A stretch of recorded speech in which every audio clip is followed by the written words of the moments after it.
السلام علیکم ناظرین، اس ایپیسوڈ کے شروعات میں ہم دیکھتے ہیں کائی قبیلے میں نیلوفر دیدار سے کہتی ہے حلیمہ اور فاطمہ کی شادی ہوگی، لیکن مجھے سمجھ نہیں آتی کہ آپ اس میں اتنی دلچسپی کیوں لے رہی ہیں۔ جواب میں دیدار کہتی ہے اس کی وجہ یہ ہے کہ ملعون خاتون نے مجھے ایک حکم دیا تھا۔ کیا شادی بری چیز ہے؟ کیا میں خوش نہیں ہو سکتی؟ نیلوفر کہتی ہے ہر وہ چیز جو انسان بغیر اللہ کی رضا کے کرے وہ بری چیز ہے دیدار خاتون۔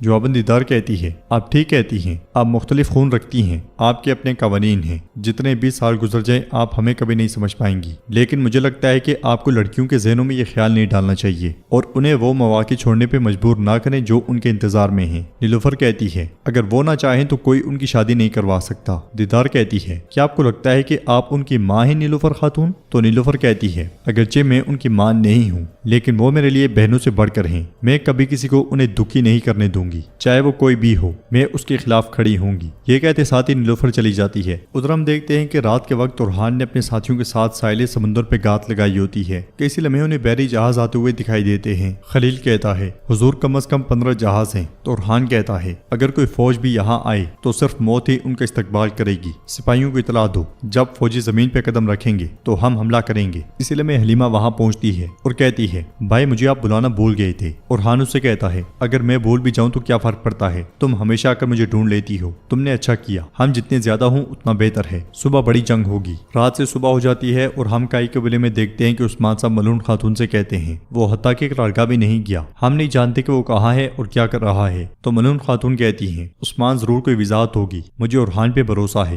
عثمان صاحب آگے بڑھتے ہوئے کہتے ہیں ان کا کہنا ہے کہ وہ قبیلے سے ناکامی کے بعد بھاگ گیا ہے، وہ لوگوں کو ہمارے پیچھے باتیں کرنے کا موقع دے رہا ہے، کیا تمہیں لگتا ہے کہ میں افواہیں نہیں سنتا ملعون؟ تو ملعون خاتون کہتی ہیں فکر نہ کریں، اورحان جرگے میں ضرور شرکت کرے گا۔ ادھر ہم دیکھتے ہیں کہ بحری جہاز سمندر کے کنارے پہنچنے کے بہت قریب ہوتے ہیں۔ سمندر کے کنارے بازنطینی سپاہیوں میں کچھ اورحان کے سپاہی بھی گھسے ہوتے ہیں جو بارود ایک طرف اکٹھا کر کے رکھ دیتے ہیں اور جب انہیں موقع ملتا ہے وہ زمین پہ بارود گراتے ہیں۔ بارود صحیح طرح سے پھیل جانے کے بعد وہ موقع دیکھتے ہیں اور آگ بارود پہ گرا دیتے ہیں جس کی وجہ سے وہاں زوردار دھماکے ہوتے ہیں۔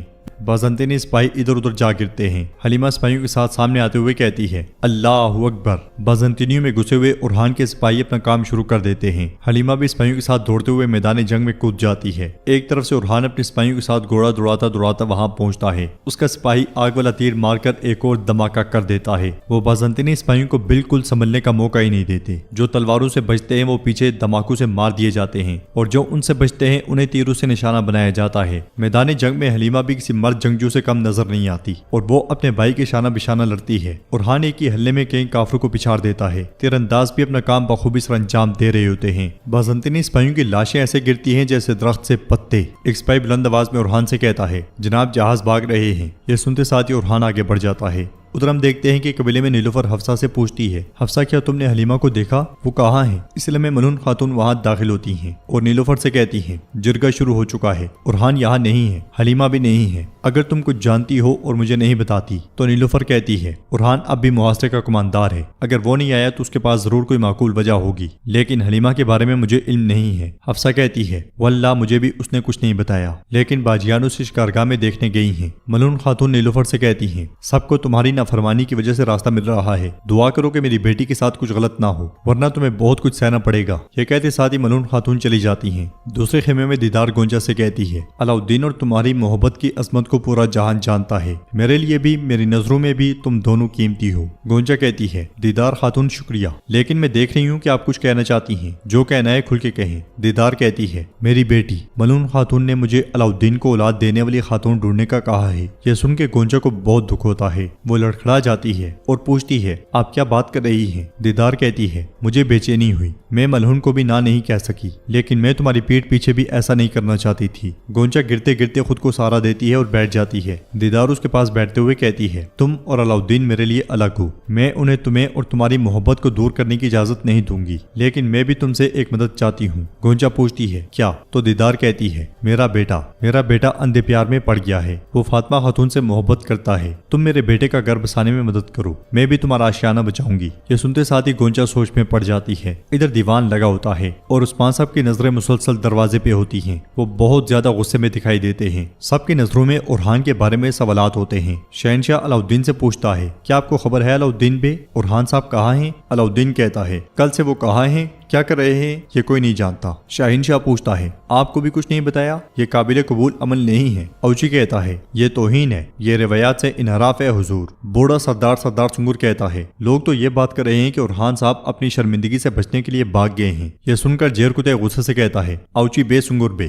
یہ کیسے الفاظ ہیں؟ آپ ایسے بول رہے ہیں جیسے آپ ہمارے اورحان صاحب کو بالکل نہیں جانتے۔ ساحل سمندر پہ اورحان کی جنگ جاری ہوتی ہے، وہ سر دڑ کی بازی لگا دیتا ہے اور کافروں سے بدلہ لینے کی خوب کوشش کرتا ہے۔ وہ چیختے چلاتے ہوئے کہتا ہے سب کچھ جلا کے راکھ کر دو۔ یہ سنتے ساتھ ہی حلیمہ اور اس کے سپاہی آگ والے تیر برسا دیتے ہیں۔ آگ کے شعلے بلند ہوتے ہیں اور ہر چیز راکھ میں بدلنا شروع ہو جاتی ہے۔ بچے کچے ہوئے دشمنوں کا کام تمام کر دیا جاتا ہے۔ حلیمہ آگے بڑھتے ہوئے اورحان سے کہتی ہے بھائی ہم کامیاب ہو گئے ہیں۔ اورحان اسے گلے لگاتا ہے، پھر باری باری اپنے ساتھیوں سے گلے ملتا ہے۔ کارا خلیل کہتا ہے ہم کامیاب ہو گئے حضور، ہم نے دشمنوں کو زمین بوس کر دیا۔ تو اورحان کہتا ہے اللہ کے حکم سے ہم نے اپنے خوابوں کو بچا لیا۔ سپاہی اکتاویوس کی لاش بھی لا کر سامنے رکھ دیتے ہیں اور خلیل کہتا ہے اکتاویوس کو دیکھنے کے بعد فلاویوس پہ کیا گزرے گی میں اس بارے میں متجسس ہوں۔ اورحان کہتا ہے میرے سپاہیوں، میرے بہادروں، میری بہنوں، بورسا میں ہاری کی جنگ آج یہاں دشمن پہ کاری ضرب لگانے کے بعد ہم جیت چکے۔ محاصرہ جاری رہے گا، بورسا میں گندم کا ایک دانہ بھی داخل نہیں ہوگا۔ بورسا کے مقدر میں ترکوں کا وطن بننا لکھا ہے اور انشاءاللہ یہ سعادت ہمیں نصیب ہوگی۔ سب یک زبان ہو کر کہتے ہیں انشاءاللہ حضور انشاءاللہ،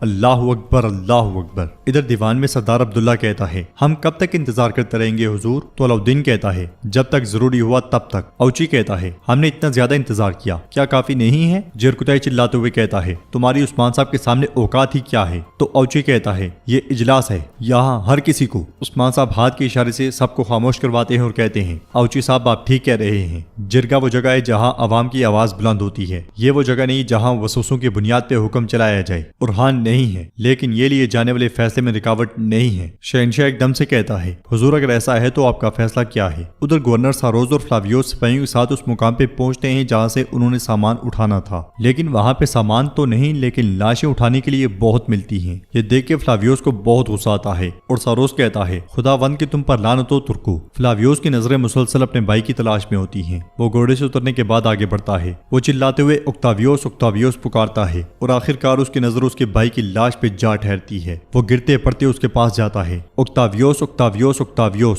وہ داڑیں مار مار کے رونے لگ جاتا ہے، سینے سے لگاتا ہے اور روتا ہے۔ وہ روتا ہے اور کہتا ہے میرے بھائی مجھے معاف کر دے بابا، میں اپنے بھائی کو نہیں بچا پایا۔ وہ قریبی دیکھتا ہے کہ خنجر کے ساتھ ایک پیغام پیوست ہوتا ہے۔ وہ جلدی سے پیغام اٹھاتا ہے اور پڑھتا ہے قسطنطنیہ کے دروازے بورسا کے لیے بند کر دیے جائیں گے۔ اورحان کے سپاہیوں کی بدولت بورسا کی امیدیں جل کر راکھ ہو جائیں گی۔